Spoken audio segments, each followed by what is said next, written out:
Oh, hello, hello students. Hi students. गर्मी सी लग रही है थोड़ी सी। ये ना बहुत सारी लाइटिंग्स हुई हुई हैं। एक ये गुडॉक्स की लाइटिंग है, बड़ी सी मेरे ऊपर फोकस कर रही है। अभी और लाइटिंग लगनी है। यहाँ पे एसी नहीं चल रहा है। AC is not working. AC is not working. ओ ड्यूरासेल है मेरे पास। मैं ड्यूरासेल को एसी में लगा देता हूँ। क्या एसी चलेगा? कि ड्यूरासेल को एक से तो नहीं चलेगा। चलो मैं पूरा का पूरा पत्ता लगा देता हूँ, सारे के सारे लगा देता हूँ। क्या एसी चलेगा? क्या एसी चलेगा? नहीं सर, कॉमन सेंस सर, इससे नहीं चलता है। डीसी से एसी नहीं चलता है सर, एसी से एसी चलता है। क्या?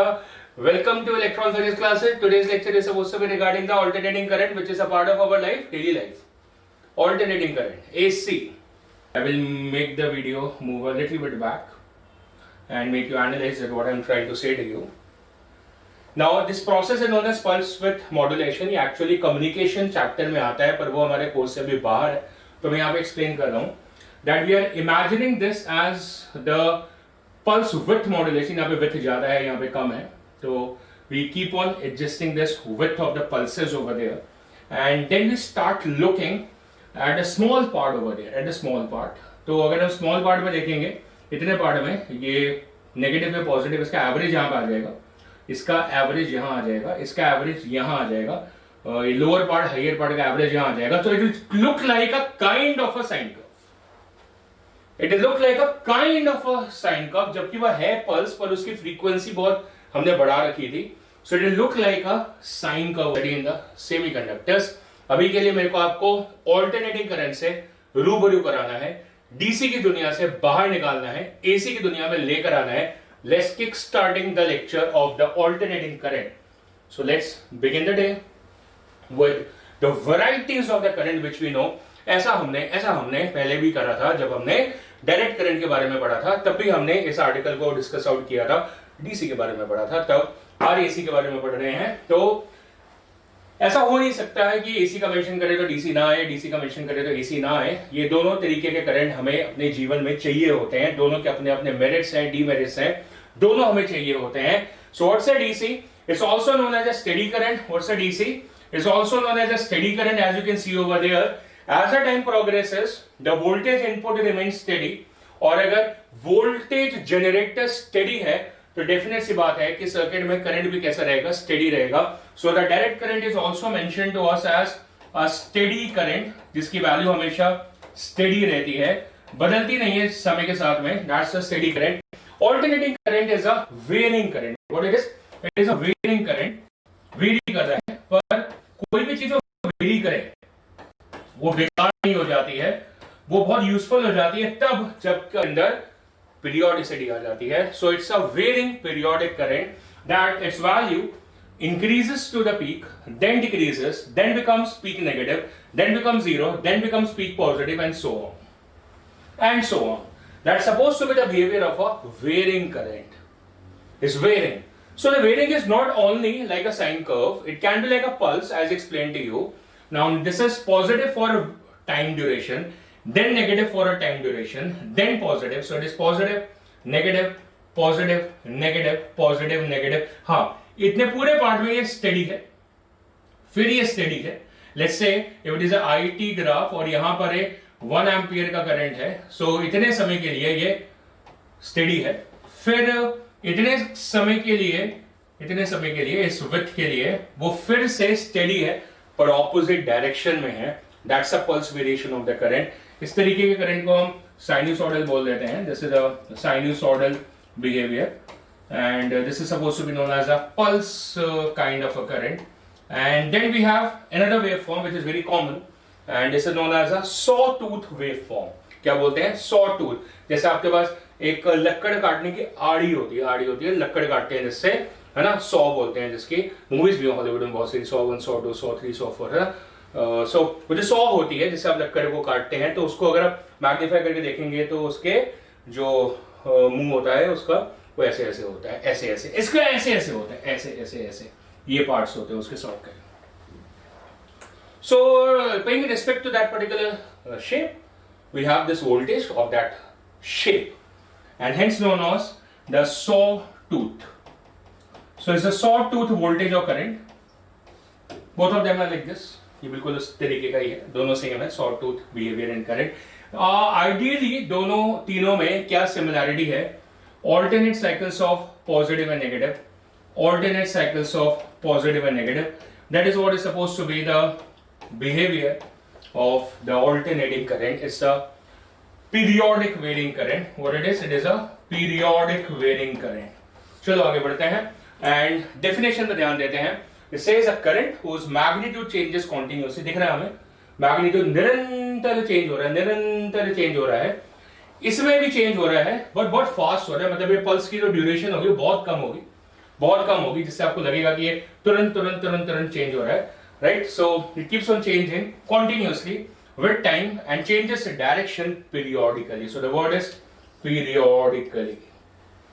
ऐसे करंट को हम क्या बोलते हैं? That's known as an alternating current. So introduction दिया है मैंने आपको फॉर द ऑल्टरनेटिंग करंट. आगे बढ़ते हैं और समझते हैं कि हम इसको फाइनल डिटेल्स में किस तरीके से एनालाइज करने वाले हैं. The most common kind of a current is supposed to be the sinusoidal current. उसका रीजन मैंने आपको पहले बताया कि अगर आप अपने घर में एक साइनसॉइडल इन्वर्टर लगाते हैं, एक साइन वेव इन्वर्टर लगाते हैं, तो हमिंग नॉइसेस नहीं आती हैं. मतलब जो पंखा चलेगा ना, जब बिजली चली जाएगी और आप इन्वर्टर पे चलाएंगे तो करके हमिंग नॉइस आएगी. इसको क्या बोलते हैं? बहुत प्यारी आवाज नहीं होती है. It's not a very sound कि आपको उसके एंटरटेनमेंट मिले, आपको इरिटेशन होती है उस पर्टिकुलर साउंड से. So you want that particular sound to go away. So what do you do? ओ थोड़े ज्यादा पैसे लगाओ, एक साइन वेव इन्वर्टर लो, जो कि अच्छी क्वालिटी का इन्वर्टर हो, साइन वेव हो, थोड़ी बुद्धिमत्ता का इस्तेमाल करो इन्वर्टर बाय करते समय. और अगर आप ऐसा करेंगे तो फिर आपको उस हमिंग नॉइस से मुक्ति मिल जाएगी. And the basic idea is one more thing, एक तो smooth behaviour and second high frequency behaviour. So humming noises को खत्म करने का एक नायाब तरीका होता है, that's to use a high frequency. और हमारे घरों में प्रेटी हाई फ्रीक्वेंसी आती है, 50 हर्ट्ज आती है, so pretty high frequency. And the term AC is known as alternating current and the most common kind is known as a sinusoidal waveform. बता दिया मैंने क्यों, रीजन आपको समझा दिया. Sinusoidal waveform. But the question is how to represent a sinusoidal function. So it's pretty simple, my friends. That's I is equal to I naught into sine of omega t plus of phi is supposed to be the most basic equation of it. And sinusoidal है. इसका मतलब you can also select in a cos function over there for the same. तो basically ये एक simple harmonic oscillation की equations हैं, simple harmonic motion की equation है. So over here we have the waveform representing analogous to a simple harmonic oscillator. फिर LC circuit की यादें आ गई, एलसी सर्किट की यादें आ गई, है ना? चार्ज कैसे क्या कर रहा है, ऑसिलेट कर रहा है, और फंक्शन क्या है, एसएचएम वाला, यादें आ गई. करंट भी कैसे, बिल्कुल सेम. और अगर आप इनिशियल फेज को जीरो कर लो, फेज आप सेट कर सकते हैं, इनिशियल फेज को जीरो कर लो, तो most usable equation form, the most usable equation form is I is equal to I not sine of omega T. हालांकि the phase behaviour is going to become very very tricky whence we are going to use many electrical components together, then the phase component will be the key part to discuss in the lectures.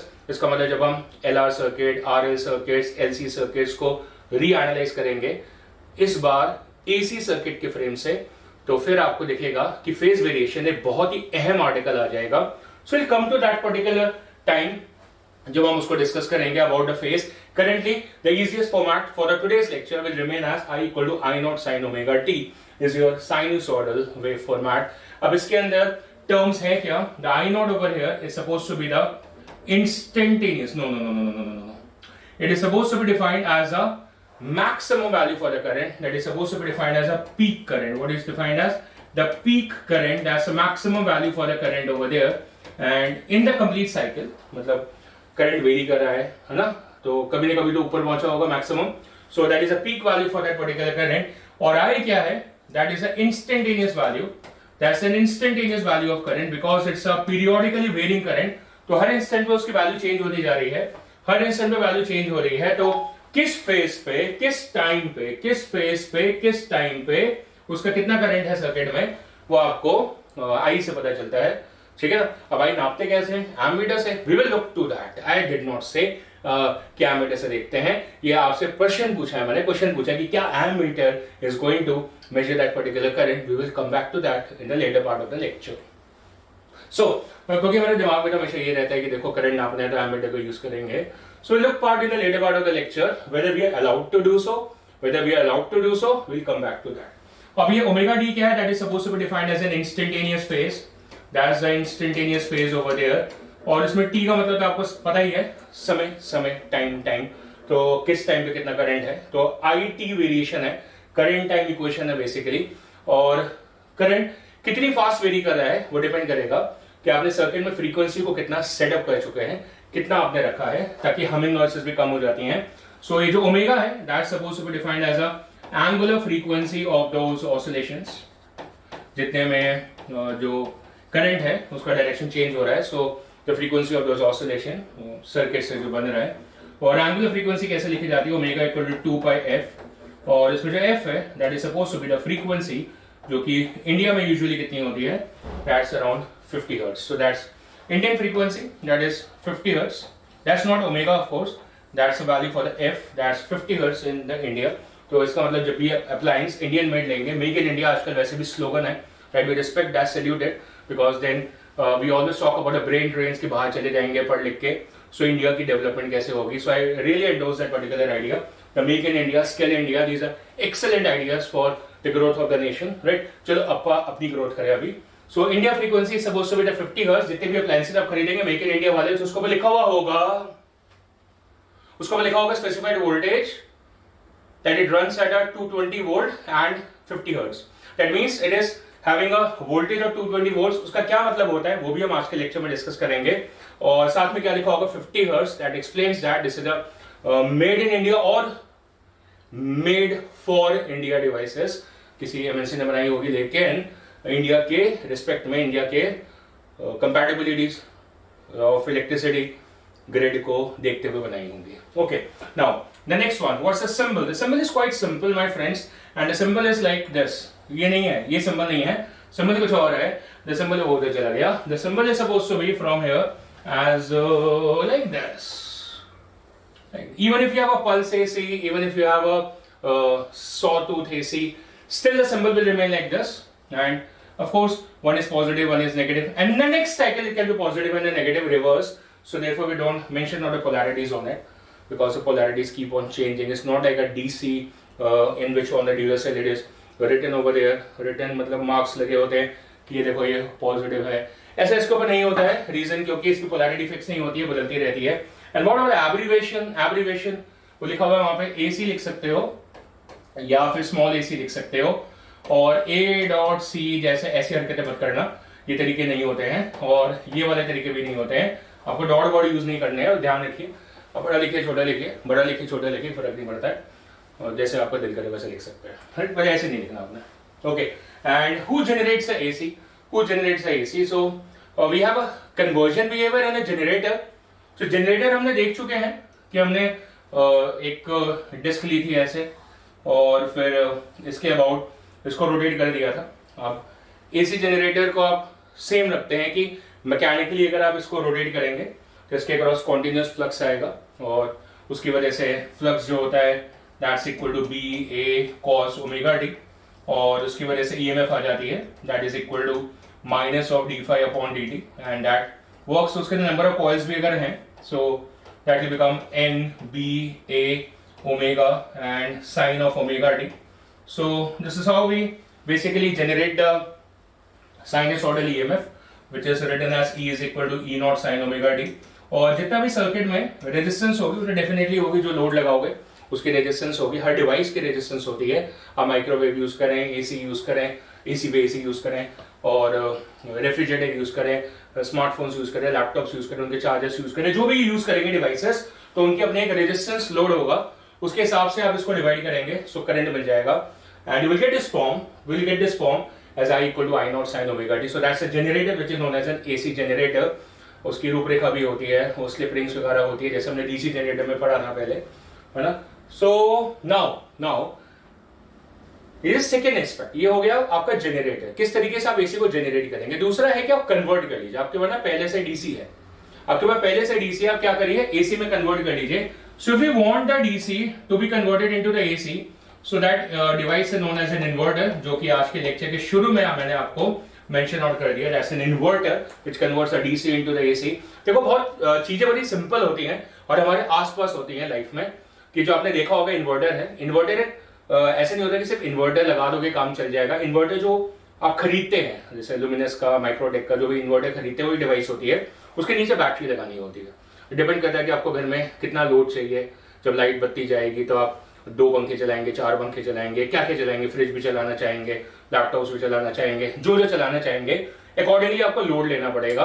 मतलब आपको battery की उसकी specification होगी कि आपका inverter 750 का है, VA का है, या 1.5 kVA का है, तो डबल बैटरी इन्वर्टर आप यूज करोगे अगर 1.5 kVA का होगा, ताकि आपको इनपुट तो मिले ना। पता चला आपने एक ही बैटरी लगा दी, उसका इनपुट ही नहीं आ रहा, एनर्जी नहीं आ रही उतनी पर सेकेंड, तो इसलिए आपको डबल बैटरी यूज करनी पड़ेगी अपने घर के अप्लायंसेस को स्मूथली रन करने के लिए 2-3-4 घंटे तक, जब तक आपकी बिजली की पावर वापस ना आ जाए, मतलब एसी वापस ना आ जाए, तब तक आपको क्या करना पड़ेगा, डीसी से एसी कन्वर्ट करना पड़ेगा। तो आप सीधा बैटरी को अपने डिवाइस पर लगा नहीं सकते, क्योंकि आपके घर में जो मैक्सिमम डिवाइसेस आप खरीद के लाते हैं they work upon AC. Repeating again, आप घर में जितनी डिवाइसेस खरीद के लाते हैं they basically work upon AC.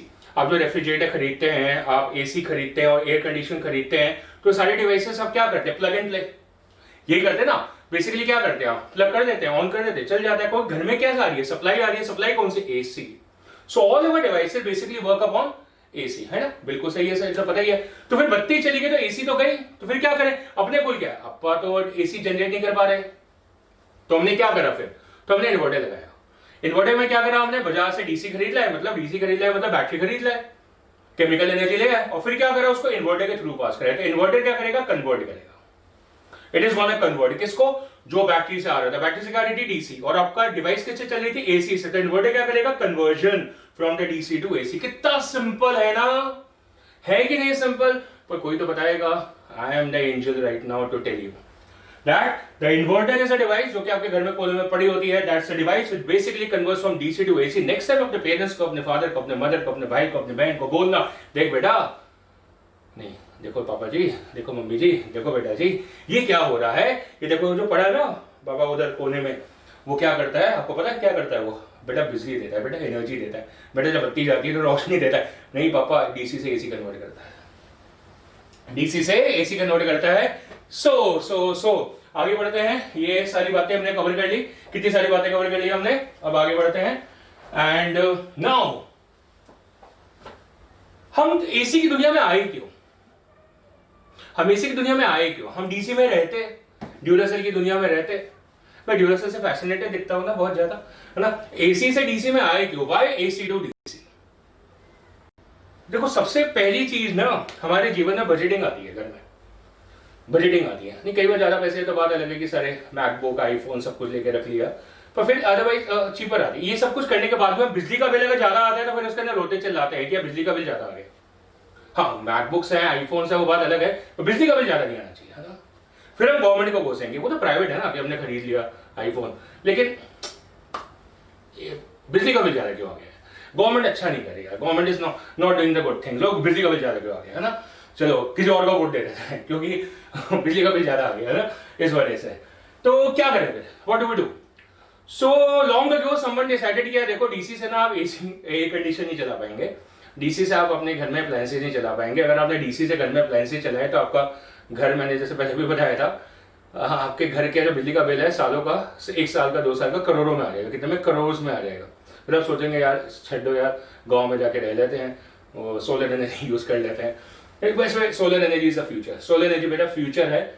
तो हमें करना चाहिए ऐसा, इको होम्स बनाने चाहिए। बैंगलोर जाओगे, मुन्नार वगैरह जाओगे तो यू विल फाइंड बैंगलोर में ये, और ये मैंने बोला मुन्नार में, Munnar is not a Bangalore of course, but वहाँ पे अगर आप जाओगे तो you can find so many eco homes over there and they basically run the entire power on their houses using the solar energy panels.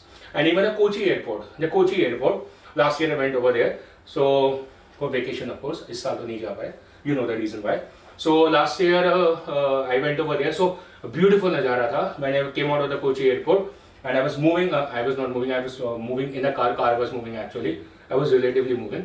So I saw a complete field of not गन्ने के खेत. The field was completely full of the solar panels, and it's the first Indian airport in the whole of the India which is completely COMPLETEY completely on solar energy, completely, and it's all the ACs, everything over there, anything which runs over there is on solar panel. So future है वो AC to DC. AC to DC is supposed to be, नहीं DC to AC पढ़ा है sir आपने, इसको inverter बोलते हैं, इसको इन्वर्टर बोलते हैं. AC to DC is the device rectifier. क्या बोलेंगे? रेक्टिफायर.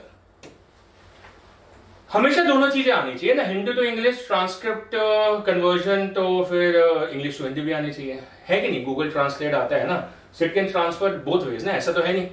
आप रुपए को डॉलर में कन्वर्ट करेंगे तो डॉलर को भी तो रुपए में कन्वर्ट करना है. So in the same mannerism, if you are likely to convert a DC to AC, you require a device known as inverter. But what about the reverse? We require a device known as rectifier. Sir कहाँ पढ़ेंगे, कब पढ़ेंगे? आज तो नहीं पढ़ेंगे, बिल्कुल नहीं. So when do we read it? We read it in the article of semiconductor devices. किसमें? Semiconductor devices में. और उसमें दो तरीके के रेक्टिफायर सब पढ़ेंगे. The one is known as half wave rectifier. उसकी एफिशिएंसी ज्यादा नहीं होगी. So we will design a full wave rectifier. Full wave rectifier, and then it will be basically a device which is known as a rectifier, right? So now it will be based upon a diodes. It's basically a PN junction diode आएगा. Of course आपके लिए अभी वो terms बेमानी है, जब semiconductors आएगा तो आप उसको पढ़ेंगे. नॉलेज तो आज बनती थी, दे दी मैंने. What AC cannot do. अच्छा पहले नेगेटिव बातें कर लो, पहले नेगेटिव बातें कर लो. ये गलत बात है, वैसे पहले पॉजिटिव बातें करनी चाहिए, पर हमने कहा फिर भी नेगेटिव बातें कर लो क्योंकि नेगेटिव बातें कम है. And what AC cannot do, that is supposed to be electrolysis. देखो ये केमिस्ट्री वाली हरकतें हैं जिसको मुझे ज़्यादा पसंद नहीं आती है. इलेक्ट्रोलिसिस वगैरह हम पढ़ते नहीं इसको फिजिक्स में ज़्यादातर, है ना. इलेक्ट्रोलिसिस, बैटरी भी हम तो EMI से वर्चुअल बैटरी बना के आए हैं. और ये इलेक्ट्रोलिसिस जो है ये AC नहीं कर पाती. क्यों नहीं कर पाती? क्योंकि AC का ना इनर्शिया नहीं होता, बहुत ज्यादा इनर्शिया नहीं होता. देखो बार बार बदल जाती है ना, so it has a low inertia, while DC has a high inertia. और इलेक्ट्रोलिसिस जो आइडिया होता है वो इनर्शियल बेस्ड होता है कि आपको चार्ज को उतारना है, चढ़ाना है, sir inertia based activity. And so आपको याद ही होगा DC में क्या होता है, self induction inertia. So the idea is that electrolysis is definitely on DC, and AC के ऊपर वो नहीं कर पाएगा. चार्ज चढ़ेगा उतर जाएगा, चढ़ेगा उतर जाएगा, तो कोई फायदा नहीं रहेगा. So electrolysis is a place where we don't cater to AC and we have to do it on DC only.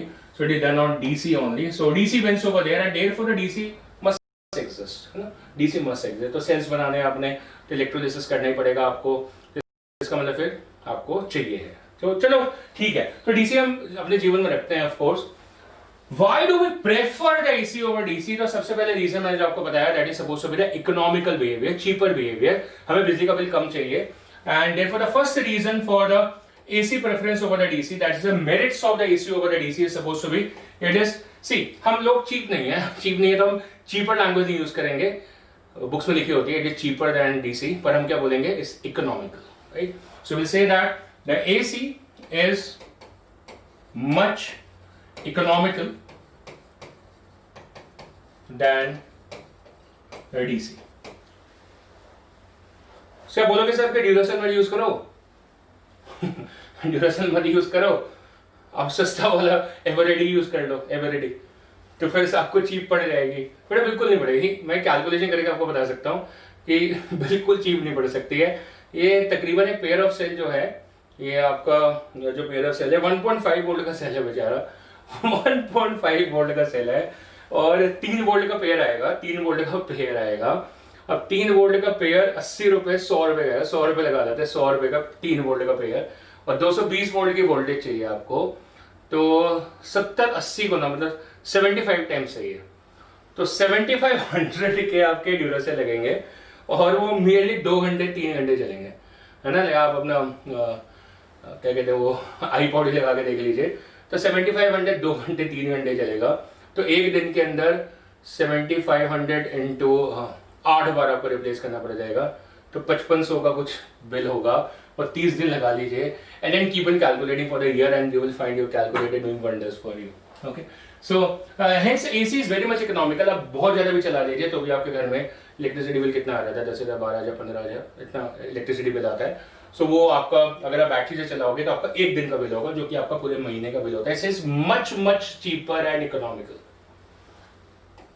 ओहो, वेरी गुड। एंड सेकेंड, इसकी फ्लेक्सिबिलिटी तो डेफिनेटली है इसकी वजह से, जैसे मैंने बताया, it can be easily transform, converted. So AC is easily convertible to DC also. There are DC devices also.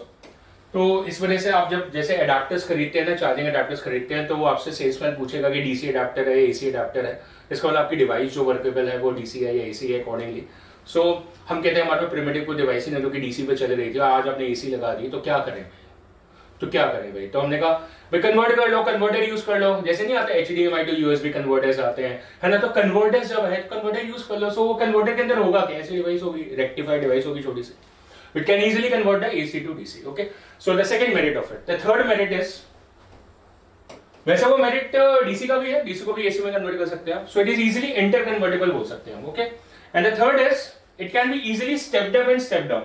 अब ये बहुत बढ़िया है, हमारे इमोशंस ऊपर नीचे होते हैं, so why not our voltages and currents, है कि नहीं, है ना, हम एज पर रिक्वायरमेंट हम उसको ले पाए। So that's what exactly it is, it can be stepped up and stepped down. ऊपर भी कर सकते हो और कम भी कर सकते हो। कैसे? सवाल है कैसे ये कौन सी डिवाइस है जो कि एसी को स्टेप अप और स्टेप डाउन करती है? आपके चेहरे पे मुस्कान और आपके चेहरे पे, आपकी जुबान पे आंसर। यस, बिल्कुल सही बोला आपने, by using a transformer. And at the end of this particular unit, that is for the AC, we'll be definitely dealing with this particular device, the detail about this। वैसे transformer की working में पहले बता चुका हूं, that's a mutual induction principal के ऊपर ही काम करता है, पर हम इसको पढ़ेंगे यहाँ पे, because the transformer works only and only on AC, it does not work on DC। It works only and only on AC, तो ये DC पे नहीं करता। आप DC को स्टेप अप और स्टेप डाउन नहीं कर सकते, क्योंकि DC की वैल्यू स्टैटिक होती है, स्टैंडर्ड होती है, ना बढ़ा सकते हैं ना कम कर सकते हैं। It always provides a constant potential difference in the circuit. We do remember that? Yes sir, we do remember. चलो, ये तो बहुत बढ़िया डिवाइस निकली ट्रांसफॉर्मर। और पते की बात, transformer is one of the most efficient devices found on the planet earth. मतलब of course man made device है, मिली तो है नहीं, भगवान ऐसा दुनिया की खजाने में बंद करी थी कि हमने ब्लैक बॉक्स खोला, हमें मिल गई, हमने डिजाइन करी अपने आइडिया से। And it is one of the most efficient devices. The minimum efficiency is 90%, which you can improve up to 99%। That's obnoxious यार। 99% है किसी चीज की एफिशिएंसी, ह्यूमंस को कम मिलेगी, है ना, ह्यूमंस को कम मिलेगी। सो ये अच्छाइयां होगी। और मैंने चौथा पॉइंट भी लिखा है, इसका मतलब और भी कुछ बातें होंगी। There must be some other things. It can be easily regulated. क्या बोलेंगे? It can be easily regulated. So it can be easy regulated. मतलब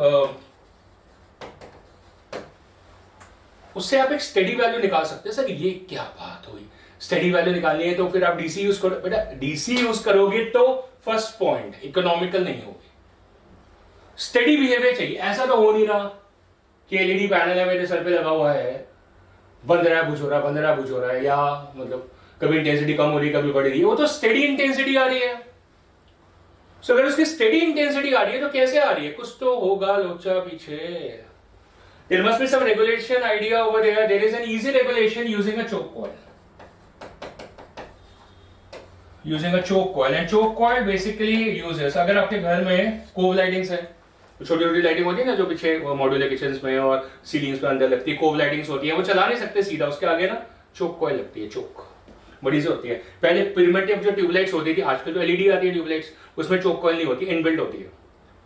और जो पुरानी होती है ना उसके एक बड़ा सा डब्बा होता है बाहर, एक स्टार्टर होता है, घुमो बेटा ट्यूबलाइट नहीं चल रही, कुर्सी लाओ, चलो ऊपर चलो और स्टार्टर घुमाओ और अच्छा वो भी नहीं चल रहा तो चोक खराब होगी, नहीं तो ट्यूबलाइट कोने से सड़ गई होगी, वो काली काली होगी। यही तीन कंपोनेंट्स होते हैं ट्यूबलाइट के। तो जो सबसे बड़ा वाला कंपोनेंट होता है वो क्या है? वो तो ट्यूबलाइट है। एक छोटा वाला गोल वाला सिलेंडर वाला वो क्या है, स्टार्टर, और जो एक डब्बा सा बना होता है वो क्या होता है, चोक कॉइल। कैसे काम करती है पढ़ेंगे इसी चैप्टर में आगे। एंड फिफ्थ, अच्छा ये बताओ लुधियाने का अगर आप किसी और शहर में हैं तो आपके शहर का, okay, I have students in different states also right now. So अगर आप लुधियाने का देखेंगे कि आपका पावर स्टेशन कहां पर है, so will find that particular power station in Ladhowal, जहां पे टोल है लुधियाने का ना, लुधियाना जलंधर टोल है। तो वहां से आपके घर तक एसी आ रही है, वहां पे जनरेट होकर यहां तक आ रही है। पास में सतलुज बहती है तो वहां पे जनरेशन होती है, वहां से यहां आ रही है, पावर ग्रिड से आ रही है। कितना आ रही है, तारों के थ्रू आ रही है, तो पावर लॉस नहीं होगा क्या, होगा पर कम हो जाएगा। कैसे, via a transformer. So transformer से हम वोल्टेज को स्टेप अप करते हैं। क्यों करते हैं, उसका रीजन क्या है, ताकि आपको लॉन्ग डिस्टेंस ट्रांसमिशन चीप पर पड़े। So the long distance transmission is possible, is efficient बोल रहे हैं, is efficient and economical, right? So these are enough. ये actually Pandora box है, it's a Pandora box set where you basically have so many merits of the AC over the DC. So पढ़ना तो बनता है, तो पढ़ो फिर। So let's sketch the AC, okay? Let's sketch the AC, and very default kind of an alternating current is supposed to be like this. I am sketching it over a single phase completion of 2 pi, correct? So that means this is regarding the time, so this is 0 and it should be t by 2, and this is capital T, and this is the peak value over here, different color use कर लेता हूँ peak value के लिए। So that's a peak value over here, that's I naught, and of course this is a negative peak of this, and that's minus of I naught. So that's the average value. Then how do we define the average over the complete cycle or over the half cycle? What is the meaning of average? देखो average हम तब अपने जीवन में लेकर आते हैं जब कोई चीज वेरी करती है, तो डेफिनेटली वेरी कर रही है। तो हमें किसी को बताना है कि भाई देखो एवरेज में आपको क्या मिले, कभी कम मिल रहा है कभी ज्यादा। बोलोगे सर देखो बिजली का बिल पे करा, इस इंस्टेंट पे तो आई नहीं थी, करंट ही नहीं था, उस इंस्टेंट पे 0 था, तो इस इंस्टेंट पे ज्यादा था। सर ये तो धोखा हो रहा है मेरे साथ कि कभी करंट कम मिल रहा है कभी ज्यादा मिल रहा है, तो मैं हर एक के पैसे क्यों दूं, वैसे इंस्टेंट भी तो आएंगे। जैसे I was looking at a web series and उसमें कोई बता रहा था कि ऐसा होता है कि जब हम मेडिटेट करते हैं, सो व्हाट हैपेंस कि हम ब्रीथ आउट ब्रीथ इन करते हैं। हम क्या करते हैं, ब्रीथ आउट ब्रीथ इन करते हैं। तो ब्रीथ आउट और ब्रीथ इन के बीच में एक पर्टिकुलर इंस्टेंट आता है जब हम ना ब्रीथ इन करते हैं ना ब्रीथ आउट करते हैं, उसको हम बोलते हैं काम, CAM, काम। And that's a core point of meditation, where that moment if you can increase that, otherwise तो दिल धक धक धक धक करेगा, है ना। तो वो जो ब्रीद इन और ब्रीद ऑन के बीच का जो समय होता है, अगर आप उस टाइम को इंक्रीज कर दे, and with the practice you can do it, some great trainers can actually increase that up to 60 to 90 seconds, of course, so they experience a great calm, and they are very much mentally relaxed, and they know how to control their breathing, right? So in a similar manner, जैसे यहाँ पर भी तो वो instant होगा जहाँ पे उस समय में करंट 0 होगा। देखो उससे पहले पॉजिटिव, उससे पहले नेगेटिव, एक ही बात होगी ना, breathe in and breathe out. उससे पहले पॉजिटिव, उसके बाद नेगेटिव, इसका मतलब उस इंस्टेंट पे तो करंट 0 है, पर यहाँ पे ज्यादा यहाँ पे कम है, तो हम क्या करेंगे भाई, यूजर को बताएंगे यार देखो एवरेज तुमको इतना मिलेगा, उसके हिसाब से पैसे दे देना, खुश? यस सर खुश। अब वो फंस गया, कौन? जिसने बोला कि एवरेज पे पैसे दे देना। क्यों फंसा, अभी बताते हैं बेटा। What's the value for average equal to, I can define this as equal to delta q upon delta t. अब डेल्टा क्यू कैसे लिखा जाता है, delta q is suppose to be equal to integral of I into d t, और ये आपका ID graph है। तो क्या करोगे, यहां पर एक स्ट्रिप यूज कर लोगे, you will use a strip over है।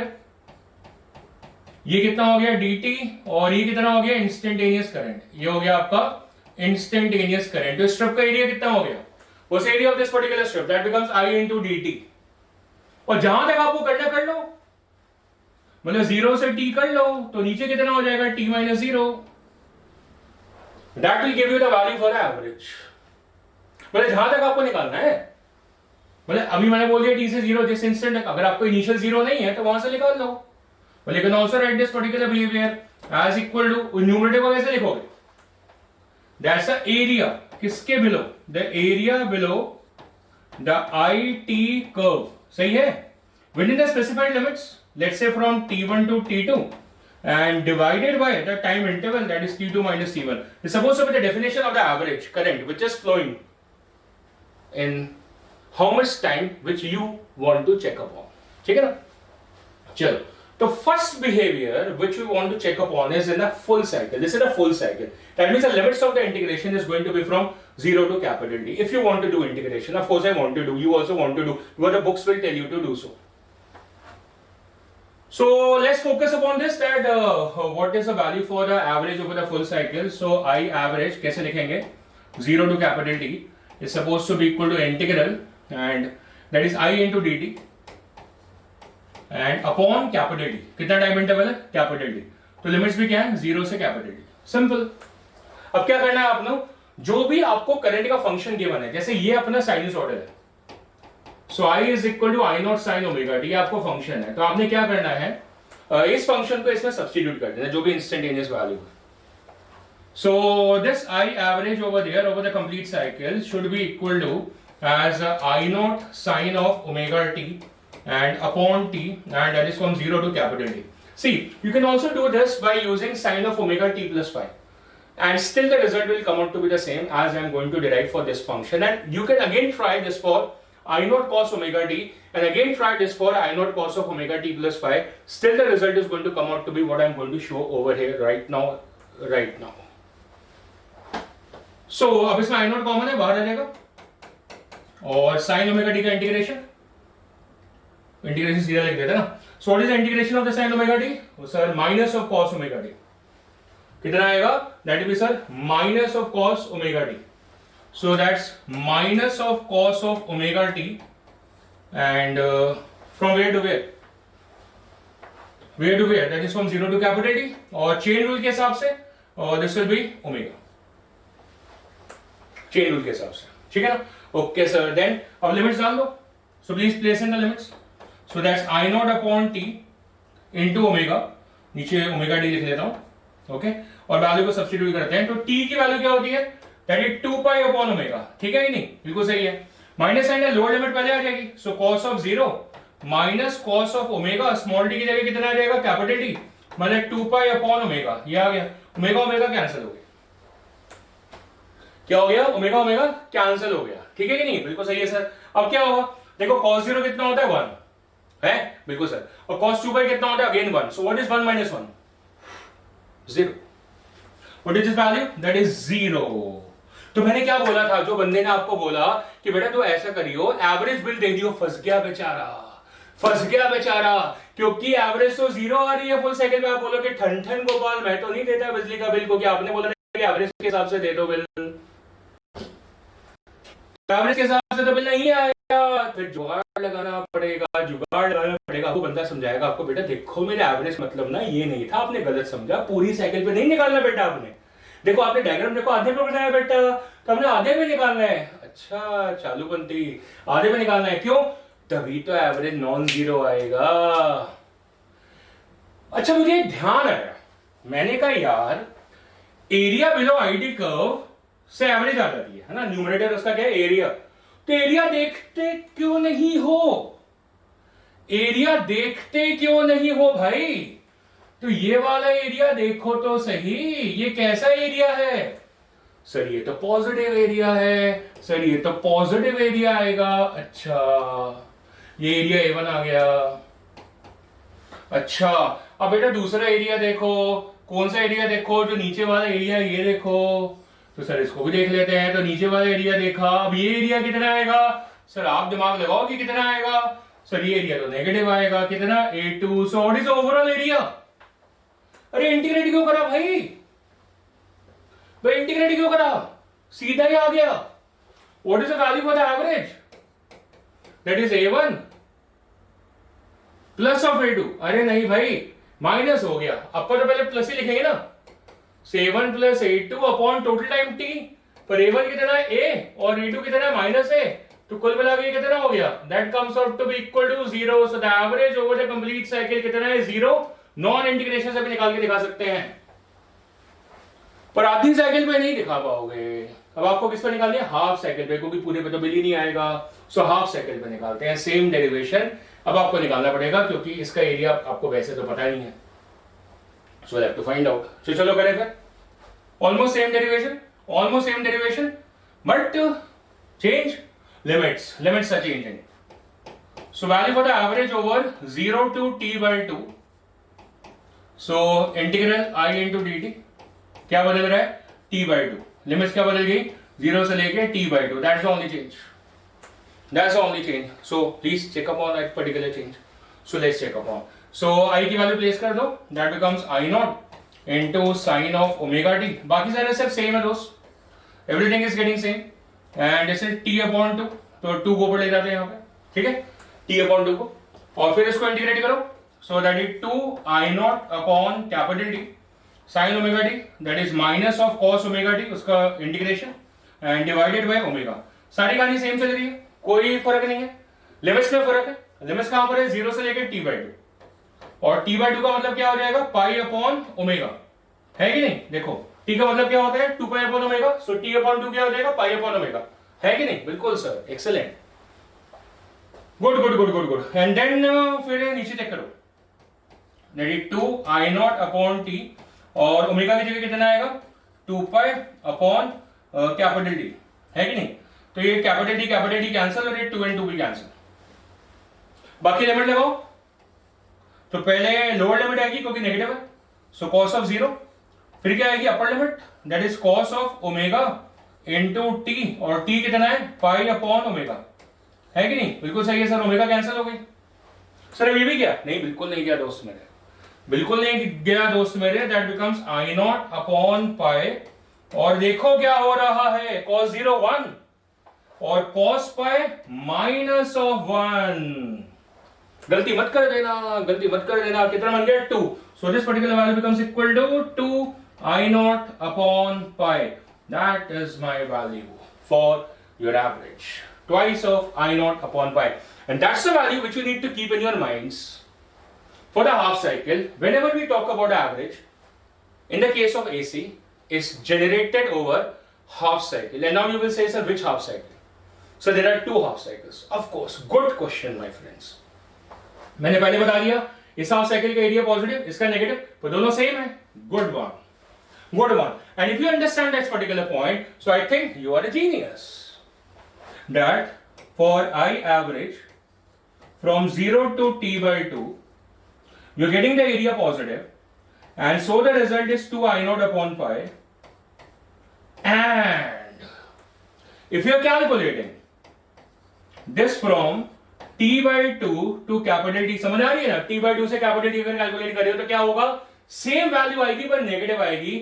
So this will be equivalent to minus of twice of I naught upon pi as your value. और कंप्लीट साइकिल पे देखोगे और डेफिनेट सी बात है, दोनों को ऐड अप करोगे और आंसर कितना आ जाएगा, 0 आ जाएगा. So we have done this article of the average value for the current over the half cycle.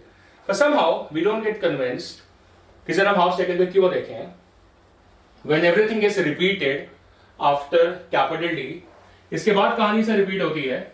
सो हम तो साइकिल्स काउंट करते हैं, हाफ साइकिल क्यों काउंट करें. So this is not convincing idea sir, this is not a convincing idea. And second, sir first half में जो average है वो डिफरेंट आ रही है, और सेकेंड हाफ में एवरेज डिफरेंट आ रही है. कोई आपको कन्विंस करे कि नहीं दोनों वैल्यू सेम है, but they are opposite in the order, तो ये स्टेडीनेस बिल्कुल भी नहीं है. एवरेज निकाल के भी हमें स्टेडीनेस नहीं मिल रही है, क्योंकि हाफ साइकिल तो पूरी साइकिल में आ ही नहीं रही है, और हाफ साइकिल में भी it is not coming as same in all the half cycles. एक में पॉजिटिव और एक में नेगेटिव आ रही है, तो ये सर फिर से एक स्टेडीनेस नहीं मिली. हम यूनिफॉर्म आंसर देना चाहते हैं, वो नहीं मिल पा रहा है, स्टेडी वैल्यू नहीं मिल पा रही है. हम चाह रहे थे कि वेरिंग करंट में से एक स्टेडी वैल्यू बना पाए, ये आर्टिकल हमें नहीं बनाने दे रहा है, और पॉजिटिव नेगेटिव में हमें अटका रहा है. कहां अटका रहा है, पॉजिटिव नेगेटिव में. So what do we do, what do we do in the error analysis, कि जब हमें पॉजिटिव और नेगेटिव में जीना पड़ता है, रैंडमाइजेशन में जीना पड़ता है कि कुछ पॉजिटिव कुछ नेगेटिव, फिर हम क्या करते हैं, फिर हम करते हैं absolute. And here enters because of this behaviour कि हमें प्लस और माइनस में उलझा रहा है, और एवरेज इसकी 0 क्यों आ रही है, क्योंकि कभी वैल्यू प्लस और कभी माइनस आ रही है, तो क्या हम इसको स्क्वायर करके फिर उसका मीन लें? अगर हम इसका स्क्वायर करके फिर उसका मीन लेते हैं तो मेरे दोस्त फिर एवरेज 0 नहीं आएगी। So if you take the root of the mean of the square values, देखो किसी वैल्यू को स्क्वायर करोगे, मतलब करंट को स्क्वायर कर दिया तो उसका रूट लोगे तभी तो करंट आएगा ना, तो आपको फाइनली तो रूट लेना पड़ेगा, लेकिन पहले क्या करना है, एवरेज लेनी है। पर एवरेज किसकी लेनी है, आई की नहीं लेनी, क्योंकि आई की वैल्यू कभी प्लस को कभी माइनस होती है। तो हमने पहले आई को करा स्क्वायर, फिर निकाला उसका मीन, फिर लिया उसका रूट, फिर मिला हमें current, and that will be known as what, the RMS current. और उसकी आरएमएस तक जाने की वजह क्या है कि एवरेज करंट आपकी उम्मीदों पे खरा नहीं उतरा, फुल साइकिल में उसकी वैल्यू 0 आ रही है, और अलग अलग हाफ साइकिल्स में उसकी वैल्यू कभी पॉजिटिव और कभी नेगेटिव आ रही है। तो ये बिल्कुल आसान नहीं है स्टेडीनेस के, क्योंकि इससे हमें नहीं पता चलेगा कि हमारा जो एलईडी पैनल है वो भाई स्टेडीनेस से क्यों जल रहा है। हमें फिर से आधे में प्लस और आधे में माइनस दिख रहा है, इसका मतलब कभी जलना चाहिए कभी नहीं जलना चाहिए, कभी इंटेंसिटी ज्यादा होनी चाहिए कभी कम होनी चाहिए, पर ऐसा तो नहीं हो रहा है। इसका मतलब ये जो डिवाइस है वो एवरेज वैल्यू को यूज नहीं कर रही है, तो किसको यूज कर रही है, that's your RMS value. What is RMS value known as, is known as root mean square value. It's a root mean square value, and if you are checking this for the current, so how do we write that? हमने क्या करना है, same graph बनाया, you are making this particular graph over there, ये वाला, ये तो IT graph है, तो आप क्या करिए, आप इसका स्क्वायर ग्राफ बनाइए। क्या बनाइए, स्क्वायर ग्राफ। देखो करंट की इक्वेशन क्या है, that is I not sine of omega t, so you'll get I square as equal to I naught square into sin square omega t. अब फंक्शन की value negative नहीं आएगी। So when you're going to sketch this particular graph, then it is going to become what? A square graph. कैसे बनेगा? It is going to be a square graph. So the graph is going to become a square graph like this. That's going to be the square graph. That is for the I square as equal to I naught square sin omega t. So that will be the behavior of your sin square omega t function. So that will be I square t graph. And then what do you do, my friends? And then in this particular graph, you check upon this area. You check upon this particular area. And so this is supposed to be dt. And this is supposed to be what? I square. And then you add upon these areas. That's the area under the I square t graph. And so what you are gonna get is, that is integral I square into dt. That will be the area under this. And then you are taking the average of it. So divided by whatever time interval you are interested in. That means if it is from t1 to t2. So that will be t2 minus of t1. And then since it gives you the square value, पर आपको तो current चाहिए, so then you are going to take it a root of this, and then you define this value as the RMS value. So that's the root of the area under the I square t graph, and upon that's the time interval. That means it becomes a mean of the square of the current. So that is a root of the mean of the square of the current, and that's basically defined as what? The RMS current. And we wish to calculate this value over the half cycle and over the full cycle. So as the time is permitting for today, I'm going to calculate this value over the full cycle. I will calculate this over the full cycle, and then we will, in the next lecture part, we will calculate this over the half cycle. So let me do the puts for you. That is the RMS value over there. मैं इसको square कर लेता हूँ. So that is I square into dt upon capital T, because I am calculating this for the complete cycle. कब के लिए कर रहा हूँ मैं? Complete cycle के लिए. और फिर मैं I square की वैल्यू प्लेस कर देता हूँ यहाँ से. So that's I naught square sin square omega t and upon capital T, and the limit is from 0 to capital T like this. I square का फंक्शन मैंने सब्स्टिट्यूट करा है. एक तो जीरो नहीं आएगा पक्का पता है, क्योंकि एरिया जीरो आ ही नहीं सकता, क्योंकि सारे एरियाज पॉजिटिव हैं. सो मेरे को कॉन्फिडेंस है आंसर नॉन जीरो आएगा. और मैंने क्या करा, 2 से मल्टीप्लाई डिवाइड कर दिया. 2 से मल्टीप्लाई डिवाइड, आपका नुकसान है मेरा नुकसान इसमें, बट सॉल्यूशन फिर बन जाएगा. कैसे बनेगा देखो, I naught square upon twice of T तो नीचे आ गया, और 2 साइन स्क्वायर ओमेगा टी क्या हो गया, 2 साइन स्क्वायर ओमेगा टी कितना होता है 1 minus cos 2 omega t. So that becomes 1 minus cos of 2 omega t, and the limit is from 0 to capital T. So limit अब इंटीग्रेट करेंगे इसको और लिमिट्स अप्लाई करेंगे उसके बाद में. अभी लिमिट्स थोड़ी अप्लाई करनी है, अभी इंटीग्रेट ही नहीं होता, लिमिट्स कितना अप्लाई करेंगे. So we just take this off right now. Okay, so let's evaluate this particular value now into dt and into dt. So this works as I naught square upon twice of t. ये आप खुद भी कर सकते हैं, integration बहुत आसान है, कोई मुश्किल है नहीं. इंटीग्रेशन और dt कितना हो जाएगा t, एंड माइनस कॉस का integration that is sine of the function, and chain rule t का कोफिशिएंट कितना है 2 omega, that 0 to capital t, और कैपिटल t कितना होता है 2 पाई upon omega. So we just nearing the end of this particular derivation, that is I naught square upon twice of t, और फिर हमने क्या करा, इसकी लिमिट डाली तो that become capital t minus of, इसमें capital T minus 0 capital T आ जाएगा. यहां पे क्या हो रहा है, if we substitute upper value that is 2 omega into 2 omega 2 पाई अपॉन ओमेगा.